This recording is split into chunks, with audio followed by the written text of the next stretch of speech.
to express themselves, to come out with the grievances which are actually ailing our country today, so that a lasting solution can be found.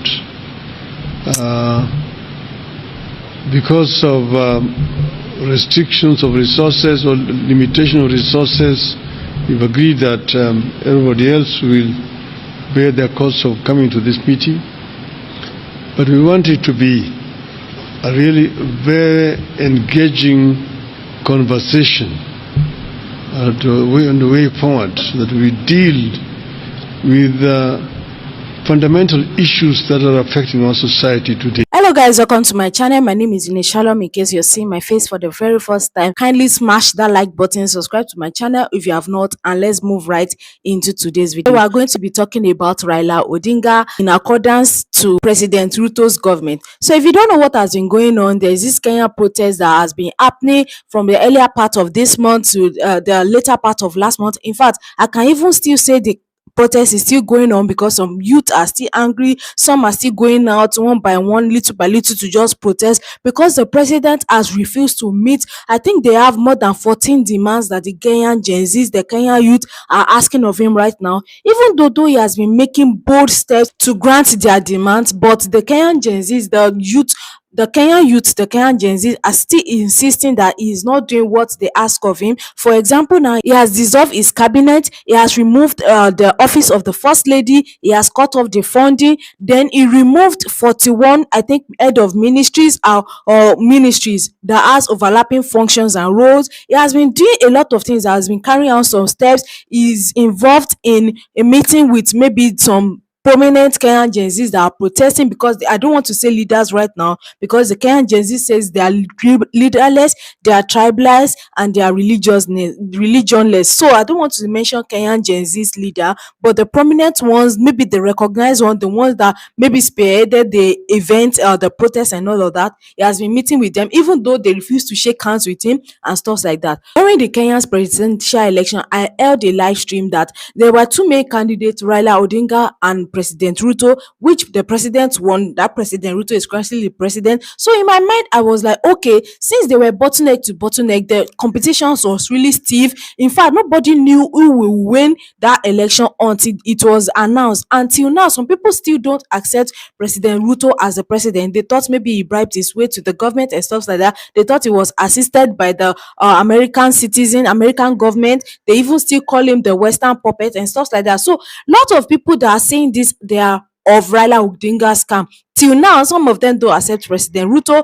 In my mind, I thought maybe since they were so bottleneck to bottleneck, the competition was so stiff and people were just divided in between the both of them, I thought maybe they were political rivalries, arch enemies, and political opposites and stuff like that. Since they are both contestants, they are opposite of each other and they have different supporters. In my mind, they were like, but they are political rivalries, they are political enemies. So when this protest started, I was not surprised when Raila Odinga was in support of the Gen Zs and he was praising them, he was urging them on and saying that the president should grant what they requested and should listen to them and stuff like that. And he held meeting with President Ruto. They were liaising and stuff like they were holding meeting, and the Gen Zs were hailing him on that Raila Odinga is their hero. He's a person that even some people that want to Ruto must go, that spearheaded the Ruto must go movement, that is still raging on till now, because some people still want him to go, even though he has dissolved his cabinet, he has removed some prominent people and stuff like that. Some people still want him to resign.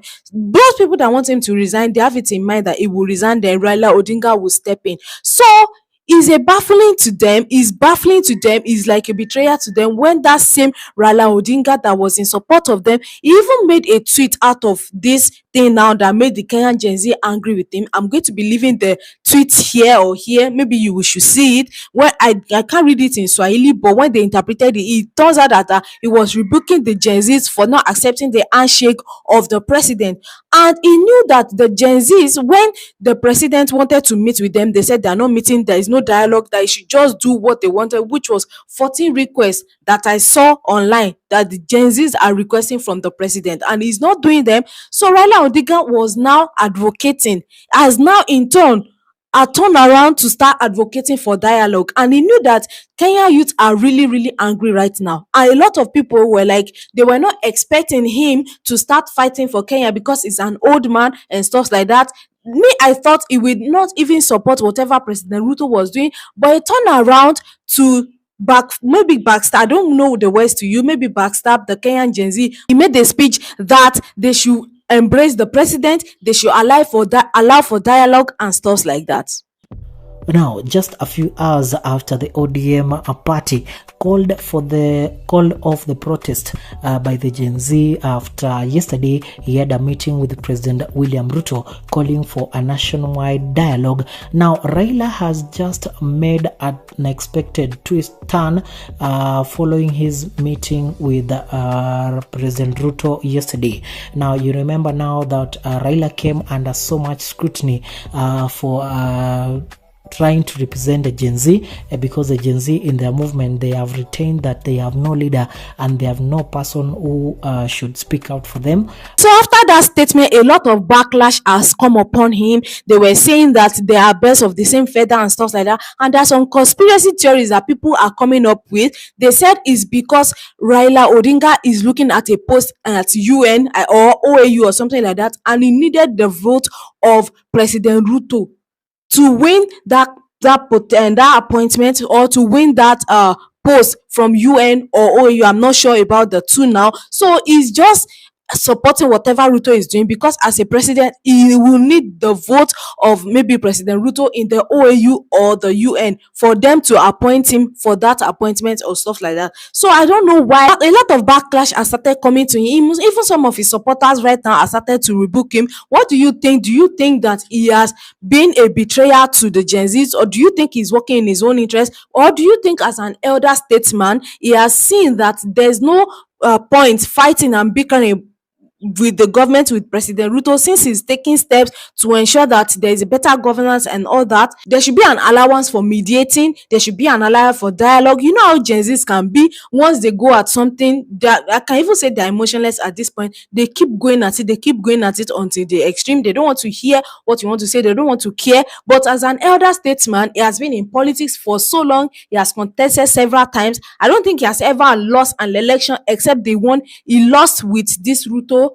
Even there was a time that he lost against Kibaki. They had to mediate and make him prime minister so that the country will not scatter. He has a lot of supporters at that. So most of people are surprised that he had to now make a U-turn to start supporting that same Ruto that they said he bribed the he